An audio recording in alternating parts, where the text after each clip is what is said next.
এনসিপির দুজন উপদেষ্টা তাদেরকে অপসারণ করা বা তাদেরকে বুঝিয়ে পদত্যাগের দিকে আপনার নিয়ে যাওয়া এটা সরকারের জন্য একটা ভালো দিক হবে। পাশাপাশি চলিত আছে এই দলটি সরকারের সুবিধা পাচ্ছে এবং সরকার পৃষ্ঠপোষকতা করছে, যেই কারণে আমরা বলেছি যে এই দলের সাথে সংশ্লিষ্ট এনসিপির দুজন উপদেষ্টা তাদেরকে অপসারণ করা বা তাদেরকে বুঝিয়ে পদত্যাগের দিকে আপনার নিয়ে যাওয়া এটা সরকারের জন্য একটা ভালো দিক হবে। পাশাপাশি বিএনপির পক্ষ থেকে যেহেতু আরও একজন উপদেষ্টা নিয়ে তারা দ্বিমত পোষণ করেছে, সঙ্গত কারণেই এরকম বিষয়গুলোতে সরকার যেন ইতিবাচকভাবে আমলে নেয় এবং ঢাকা মহানগর দক্ষিণের সিটি কর্পোরেশন নির্বাচনে যে জটিলতা তৈরি হয়েছে এবং উত্তরের যে প্রশাসক নিয়ে আপনার তার হিজবুত তাহরীরের সাথে সংশ্লিষ্টতার অভিযোগ রয়েছে, এই বিষয়গুলোতে আমরা ব্যবস্থা নেওয়ার জন্য জানিয়েছি।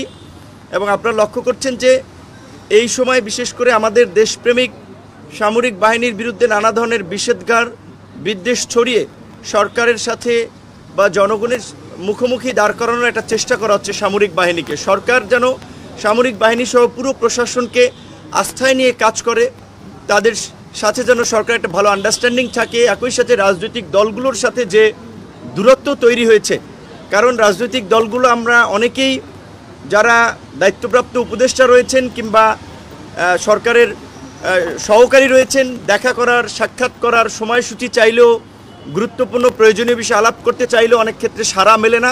এই বিষয়টি নিয়ে মোটামুটি সব দলই ক্ষোভ প্রকাশ করেছে এবং প্রধান উপদেষ্টা সেই বিষয়টা আপনার গুরুত্ব দিয়েছেন যে যোগাযোগটা আগের চেয়ে আরও যেন আপনার ঘন ঘন হয়।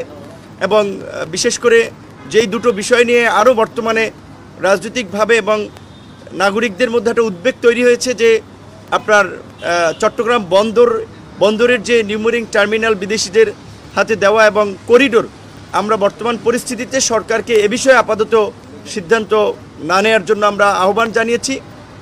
এবং একই সাথে নির্বাচনের যে রোডম্যাপ বা ডেটটা সরকার যেটা বলেছে ডিসেম্বর থেকে আপনার জুন, এটি একটি অস্পষ্ট সময়, কারণ এর মধ্যে রোজা আসবে, কুরবানি আসবে, ঈদ আসবে, ইজতেমা পড়বে। সেই কারণে আমরা বলেছি অন্তত প্রধান উপদেষ্টা যেন একটা সুনির্দিষ্ট মাসের কথা বলেন যে এই মাসে সম্ভাব্য নির্বাচনটা হতে পারে। এবং নির্বাচন এবং সংস্কার বিচার ডক্টর মোহাম্মদ ইউনূসের নেতৃত্বে অন্তর্বর্তীকালীন সরকারই করুক, আমরা সেটা চাই। সেক্ষেত্রে সরকার অভ্যন্তরীণভাবে কিংবা যে বাহ্যিকভাবে যে চাপগুলো কিংবা নানান ধরনের ষড়যন্ত্র তারা অনুভব করছে বা করবে, সেই ক্ষেত্রে আমরা পরিপূর্ণ তাকে সহযোগিতা করব।